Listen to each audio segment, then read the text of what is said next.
So what I was saying is when you expect good, then usually that's what happens. I am pretty much a hopefully optimistic person. And what ends up happening is some people may be hopefully optimistic and their trauma necessarily didn't happen. It's like for work, for promotions and different things like that. But then in another area, it can be, in a relationship, area. If a person had, experienced trauma, early childhood trauma, then they may not be so quick to be so trusting. And you definitely don't want to be a volunteer victim, as I heard Les Brown say. But you want, but you want to, you want to be aware, and you want to let go of some things so some other things can come. And you know what? And if things don't happen the way that you expected them and maybe wanted, it would not be because you held back. See, part of self love is be willing to make some mistakes. Be willing, if you never do anything, how do they say, anybody that didn't make mistakes at something, you'll show you somebody that hasn't made mistakes, and you'll show somebody that hasn't succeeded in anything. And you have to be willing to let go of the past, let go of, disempowering and self-limiting beliefs, about different things, and be willing. Self-love is taking your time to get to know yourself. What are the things that you like to do? What are some of the things? Because see, if you're around people, let me tell you something. If you don't love yourself, you're around a lot of dysfunctional people. They can be all fixed up on the outside, messed up on the inside. That's your friends. That's men that you date. Because you're gonna put yourself in some messed up situations. When you love yourself and been through some things, you can see it coming and be like, okay, no, that's something that you won't allow. But what is it, and I'm gonna say something else. What you have to understand is when you are around people that are constantly dysfunctional, you will lose your things and yourself and your core values, and their dysfunction.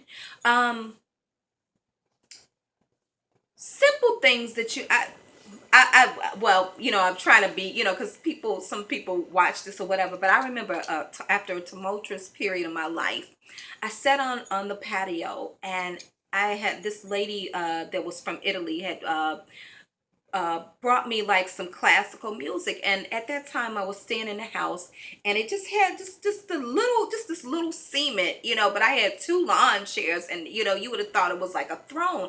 And I was listening to some classical music, and it was after I came out of a really rough period of my life. And do you know, I had forgot that I like classical music. My daughter has rediscovered that she likes to read books. She'll read books and wash dishes at the same time. And it's, getting back in touch. What things make you feel happy? Somebody may be doing something. It may be a grown man, female or male, like to read comic books. Different things like that make you feel happy. It's a lot of times it's not, oh, I scale my Mount Everest. It's taking those little bitty steps. Those little bitty steps will lead to the larger steps. And valuing yourself is making sure that whatever it is that you said that you have to do, whatever goals that you have to set, that you care enough about yourself, to position yourself in that position. Those things that you want, nobody can do these things for you. And somebody was down in my office. This was like the early stages of me getting my office together. I said, well, one thing about it is, if something doesn't happen, it won't be because I wasn't ready. You have to be ready. When you are not ready and you are not prepared, not only are you doing yourself a disservice, what you're saying is it's not going to happen. But as you begin to move, and as you begin to prepare, as you prepare the things around you, your atmosphere, that's another thing. Controlling your atmosphere. I know I come at you all with a lot of things, pardon me. I'm not just trying to do it perfect, but when I'm thinking of things, I like to just give it to you, shoot straight from the hip. Value yourself enough to control your atmosphere. I heard someone on Oprah say that you are responsible for what atmosphere you bring and what atmospheres you allow. If it's anything that's not conducive with peace, or where it is that you have for you and your family, you disallow it, you empower it by not allowing it. And so one of the things that I do is a part of self-love is I think I mentioned it before, and I'll probably mention it again because it's habitual. Every morning, like, my family know that they really don't even talk to me until I've prayed.